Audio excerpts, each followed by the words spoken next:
బయటకు రావడం అనేటువంటిది మా పార్టీ అంతా కూడా స్వాగతిస్తుంది అనేటువంటి విషయాన్ని మేము స్పష్టం చేస్తాం. ఎమ్మెల్సీ మహేష్ కుమార్ గౌడ్ స్పందిస్తూ బీజేపీ బీఆర్ఎస్ విలీనంలో ఒప్పందంలో భాగంగా ఇది వచ్చింది, అది కుట్రనే మేము బెయిల్ ఊహించిందని ఎమ్మెల్సీ వీళ్లకు ఈ రకమైనటువంటి వ్యాఖ్యానం చేస్తున్నటువంటి వాళ్ళ మతులు భ్రమించినట్టు మనం అర్థం చేసుకోవాలి. ఏం మాట్లాడుతున్నారు? గడిచిన 10-15 రోజులుగా అంటే బీఆర్ఎస్ పార్టీ అనేది 10 సంవత్సరాలు ప్రభుత్వాన్ని నడిపి 14 సంవత్సరాలు ఉద్యమం కొనసాగించి ఈ 8-9 మాసాల కాలంలోనే తెలంగాణ ప్రజల్లో మళ్ళీ బీఆర్ఎస్ వైపు ప్రజా అభిప్రాయాలు సానుకూలంగా మారుతున్నాయి. కాబట్టి గోటికాడి నక్కలాగా పవర్ కోసం వేచి చూస్తున్నటువంటి భారతీయ జనతా పార్టీ అదే రకంగా ఇచ్చిన హామీలు నిలబెట్టుకోలేక ప్రజాక్షేత్రంలో ఎదురైతున్నటువంటి వ్యతిరేకతను తట్టుకోలేక విషయాన్ని తప్పుదారి పట్టించడం ద్వారా పక్కదారి పట్టించడం ద్వారా రాజకీయ పబ్బం గడుపుకోవాలనుకునేటువంటి పార్టీలకు బీఆర్ఎస్ పార్టీ పేరు వింటేనే వాళ్లకు ఒక రకమైనటువంటి గందరగోళ భయానకమైనటువంటి పరిస్థితులు ఉన్నాయి. కాబట్టి దీన్ని మనం ఖచ్చితంగా ఈ 2 పార్టీలు కూడా బీఆర్ఎస్ పార్టీ ఉంటే పుట్టగతులు ఉండవనేటువంటి భయంతో ఆందోళనలతో మాట్లాడుతున్నటువంటి మాటలు. ఒకవేళ బీఆర్ఎస్ పార్టీకి ఎవరితోనైనా లోపాయికారి ఒప్పందాలు ఉంటే 6 మాసాలు ఆడబిడ్డ జైల్లో ఉంటుందండి. కాస్తన్న ఇంగిత జ్ఞానం ఉండాలి. మాట్లాడడానికి నాలుకను తాటిమట్ట కంటే చులకన చేసి మాట్లాడేటువంటి వీళ్ళ కుసంస్కారాన్ని ఖచ్చితంగా ఖండిస్తూ ఉన్నాం. న్యాయపరంగా చట్టపరంగా మరి కొట్లాడి ఈరోజు సుప్రీంకోర్టు ద్వారా బెయిల్ పొందడం ఖచ్చితంగా కవితమ్మ తెలంగాణ ఉద్యమకారుల నైతిక విజయం. వీళ్ళ నోళ్ళకి ఇప్పటికైనా మరి మూతపడితే తాళాలు వేసుకుంటే మంచిది. లేకపోతే ప్రజాక్షేత్రంలో ఇవన్నీ కూడా గమనిస్తూ ఉన్నారు. ఎన్ని రకాలైనటువంటి చిత్రహింసలు పెట్టి అంటే ఒక ఉద్యమ పార్టీ పట్ల రాజకీయ పార్టీల నాయకుల వ్యవస్థల కక్ష సాధింపు వారికి ఎటువంటి అక్కసు ఉన్నది అనడానికి నిదర్శనమే వీళ్ళు చేస్తున్నటువంటి ప్రేలాపన. సార్, మొన్న సీఎం ఢిల్లీలో మాట్లాడుతూ ఈ నెలలో బెయిల్ వస్తుంది, బెయిల్ వచ్చిన తర్వాత మెర్జ్ ఉంటుందని చెప్పారు. ఆయన అంటే ముఖ్యమంత్రి గారి విషయంలో మేము మాట్లాడేప్పుడు మా స్థాయిని కూడా దృష్టిలో పెట్టుకొని మాట్లాడాలి. ఒక ముఖ్యమంత్రి స్థాయి మాట్లాడే అద్దెమైకు గతంలో చాలామంది రాజకీయ పార్టీల వేదికల మీద కొందరు నాయకులను మేము చూసినాం. అదే నాయకుడు ఇక్కడ మైక్ తీసుకుంటాడు, ఒక పార్టీ తరఫున ఒకటి మాట్లాడతాడు. అదే నాయకుడు ఇంకొక పార్టీ మీటింగ్ పెడితే ఆ పార్టీ మీటింగ్లో ఇంకొక రకంగా మాట్లాడతాడు. అంటే ఒక మెచ్యూర్డ్ పాలిటీషియన్, ఒక బాధ్యతాయుతమైనటువంటి ముఖ్యమంత్రి స్థాయి మాట్లాడేటువంటి మాటలు ఈ రకంగా ఉంటే దాన్ని దేవుడు కూడా క్షమించడు. ఆయన స్థాయిని పెంచుకోవాలి, ఆయన మెచ్యూరిటీ లెవెల్ పెరగాలి, తెలంగాణకు ఆయన ద్వారా మంచి జరగాలని ఆశాభావాన్ని వ్యక్తం చేస్తున్నాం తప్ప ఆయనలాగా దిగజారిన మాటలు మాట్లాడడానికి. కేసీఆర్ కేంద్రంలో మంత్రి పదవి వస్తుంది, కేటీఆర్ కూడా సెంట్రల్ మినిస్టర్ అవుతాడు, ఇవన్నీ మేము ముందే ఊహించామని చెప్పి స్పష్టంగా చెప్పాడు ఆయన. వీళ్ళందరూ గతంలో మేము చూసేది శాసనసభ ముందు చిలక జోస్యాలు చెప్పేవాళ్ళు. వాళ్ళు బహుశా ఇక పాలన అనేది పక్కన పెట్టి ఇటువంటి జోస్యాలతోని కాలం వెళ్ళబుచ్చేటువంటి ప్రయత్నాలు చేస్తూ ఉన్నారు. అన్నిటికీ కాలమే నిర్ణయం చేస్తుంది. గతంలో మిత్రమా బీఆర్ఎస్ పార్టీ టీఆర్ఎస్ పార్టీని పెట్టిన తొలినాళ్లలో కొందరు నాయకులు ఇది మకలో పుట్టింది పుప్పలో పోతుంది అనేటువంటి మాటలు విన్నాం.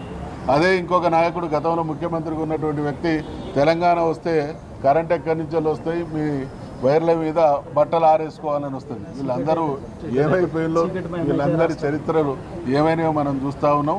రేపటి రోజు మళ్ళీ ఇదే బీఆర్ఎస్ను ప్రజలు ఆదరించక ఆశీర్వదించక తప్పదు.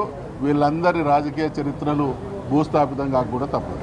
ఇప్పుడు మహేష్ గౌడ్ గారు సుప్రీంకోర్టు తప్పు పట్టేటువంటి ప్రయత్నం చేస్తారు. కంటెంప్ట్ ఆఫ్ కోర్ట్ అవుతుంది. ఇలా సుప్రీంకోర్టు వాదనలు విన్న తర్వాత మేము పెట్టినటువంటి కౌంటర్ ఆఫ్ డిబేట్ వేసిన తర్వాత మాలో న్యాయం ఉన్నదని చెప్పి ఇలా సుప్రీంకోర్టు న్యాయమూర్తి గారు బెయిల్ గ్రాంట్ చేసిండు. ఈ బెయిల్ గ్రాంట్ చేసినటువంటి సందర్భంలో దీన్ని తప్పుపడితే డెఫినెట్గా మహేష్ గౌడ్ గారు కంటెంప్ట్ ఆఫ్ కోర్టుకు పోవాల్సినటువంటి అవసరం ఉంటుంది. సుప్రీంకోర్టు తీర్పునే తప్పుపట్టే స్థాయికి ఇలా కాంగ్రెస్ నాయకులు వచ్చారంటే వాళ్ళ ఫ్రస్ట్రేషన్ ఎంత ఉందో అర్థమవుతా ఉంది. ఎందుకంటే ఇలా కాంగ్రెస్ పార్టీ అనుసరిస్తున్నటువంటి దుర్నీతి వలన ప్రజలందరూ కూడా రోడ్ల మీదకి వస్తూ ఉన్నారు. రుణమాఫీ కానీ హైడ్రా కానీ రకరకాల కారణాలు చెప్పి ఇలా ప్రజల్ని వేధించేటువంటి పరిస్థితి తెస్తున్నటువంటి పార్టీకి సరైనటువంటి జవాబు చెప్పే విధంగా ఇవాళ బీఆర్ఎస్ పార్టీ రాజకీయ రణక్షేత్రంలో ఉంది. బీఆర్ఎస్ పార్టీ డెఫినెట్గా ప్రజా సమస్యల మీద కొట్లాడుతుంది కాబట్టి ఇటువంటి ఆరోపణలు చేస్తున్నటువంటి విషయాన్ని మేము స్పష్టం చేస్తా ఉన్నాం. ఒక మాట అండి, ఇవాళ సుప్రీంకోర్టు విచారణ సందర్భంగా బెయిల్స్ విచారణ సందర్భంగా ఏం కామెంట్ చేసింది ధర్మాసనము? విచారణ పూర్తి అయింది, ఛార్జీ షీటు దాఖలైంది, అయిపోయిన తర్వాత కూడా నెలల తరబడి కవిత గారిని జ్యుడిషియల్ కస్టడీలో ఉంచాల్సినటువంటి అవసరం ఏముందని చెప్పేసి ధర్మాసనం ఇలా స్పష్టంగా మాట్లాడింది. కాంగ్రెస్ నాయకులకు బుద్ధి జ్ఞానం ఉంటే, విజ్ఞత ఉంటే ఆ కామెంట్లు చేసే ముందు ధర్మాసనం ఏం చెప్పిందో అక్కడ అర్థం చేసుకోవాలి. అంటే ధర్మాసనమే కోర్టే ఆ విధంగా మాట్లాడిందంటే ఎంత రాజకీయ కక్షతోటో కుట్రపూరితంగానో ఆ కేసు పట్ల వ్యవహరించునన్నది వాళ్ళు అర్థం చేసుకోవాలి. ఇప్పటికైనా మీరు విజ్ఞతతోటి ఆలోచించుకొని మీరు కామెంట్ చేసే ముందు మాట్లాడాలి. అంతేగాని నోటికి వచ్చినట్టు మాట్లాడటం అనేది మానుకుంటే మంచిది. కాంగ్రెస్ నాయకులు కేసీఆర్ గారి నాయకత్వం, జై తెలంగాణ, జై తెలంగాణ, జై తెలంగాణ, కేసీఆర్ గారి నాయకత్వం, కేసీఆర్ గారి నాయకత్వం, కేటీఆర్ గారి నాయకత్వం, హరీష్ రావు గారి నాయకత్వం, జై తెలంగాణ, జై తెలంగాణ. ఇక్కడ క్లియర్గా సుప్రీంకోర్టు చెప్పింది, supreme court grants bail to Kavitha in liquor policy case, questions fairness of CBI ED investigation. చాలా స్పష్టంగా అంత మాట. అంటే ఇవాళ మహేష్ కుమార్ గౌడ్ కావచ్చు, కాంగ్రెస్ పార్టీ నాయకులు కావచ్చు, సుప్రీంకోర్టు న్యాయ వ్యవస్థ విశ్వసనీయతను ప్రశ్నిస్తూ ఉన్నారు. అక్రమంగా కేసు బనాయించి దాదాపు 5 నెలల పైచిలకు కాలం జైల్లో ఉంచినటువంటి వ్యక్తి అపరాధి అనేటువంటి వాస్తవాన్ని గ్రహించి సుప్రీంకోర్టు బెయిల్ ఇస్తే దాన్ని కూడా క్వశ్చన్ చేసే స్థాయికి వీళ్ళు దిగజారిళ్ళు అని అంటే వీళ్ళ మనసులు ఎంత కలుషితమై ఉన్నాయో దీన్ని బట్టి అర్థమవుతా ఉన్నది. కేసు అయిన మరుక్షణం నుండి కూడా కవితమ్మ మేము న్యాయ పోరాటం చేస్తాం, కడిగిన ముత్యంలాగా బయటకు వస్తాం అన్నది తప్ప ఇంకో మాట మాట్లాడలేదు. అంటే వీళ్ళు కోర్టులను కూడా ఇన్ఫ్లుయెన్స్ చేసేటువంటి కుట్ర ఇప్పటికీ ఉన్నది అనడానికి ఈ వ్యాఖ్యలు నిదర్శనం. చంద్రశేఖర్ రెడ్డి గారు మాట్లాడుతున్నారు. అక్కడ వాళ్ళ లైవ్లు ఉండొచ్చు, ఢిల్లీ నుంచి తన అడ్వకేట్. అందరికీ నమస్కారం. ఒక అక్రమంగా పెట్టిన కేసులో సక్రమ బెయిల్ వచ్చింది. సుప్రీంకోర్టు భారతదేశ ఉన్నత న్యాయస్థానం ఇచ్చిన తీర్పు. దీని మీద వక్ర భాషలు చెప్పకపోతే మంచిది. ఎందుకంటే మన దేశంలో ఇండిపెండెంట్గా ఉన్న జ్యుడిషియరీ మీద కూడా ఈ రకమైన కామెంట్స్ మంచిది కాదు. ఏ పార్టీ వాళ్ళు చేసినా కూడా మంచి కామెంట్స్ కాదు. అది కవిత గారు డిజర్వ్స్ బెయిల్ అని చెప్పి సుప్రీంకోర్టు నమ్మింది, ఇచ్చింది.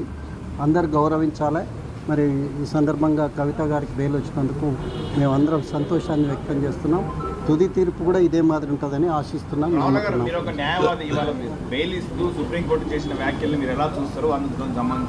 పాజిటివ్. మేమంతా మనము ఆర్గ్యుమెంట్స్ని కూడా ఫాలో అయినాం, చూసినాము. చాలా స్పష్టంగా ఇవాళ ఇచ్చిన ఆర్డర్లో కూడా చాలా స్పష్టంగా కోర్టు చెప్పింది. దీంట్లో ఛార్జ్షీట్ వేయబడింది, విచారణ పూర్తయింది. ఆమెను జైల్లో ఉంచడం భావ్యం కాదని సుప్రీంకోర్టు భావించిందనేది కూడా లైవ్లో మనం డిబేట్ను చూసినాం. ఆర్గ్యుమెంట్స్ను సుప్రీంకోర్టు ఆర్గ్యుమెంట్స్ను కూడా చూసినాం. అందరికీ ఒకటే అప్పీల్ చేస్తున్నాం. మార్చి 15 నుండి కవిత గారు జైల్లో ఉన్నారు. ఇవాళ బెయిల్ వచ్చింది, సంతోషించదగ్గ అంశం. దీనికి వక్ర భాషలు వద్దు అని చెప్పి రాజకీయ పార్టీలకు విజ్ఞప్తి చేస్తున్నాం. జై తెలంగాణ, జై తెలంగాణ, జై తెలంగాణ. వేదికల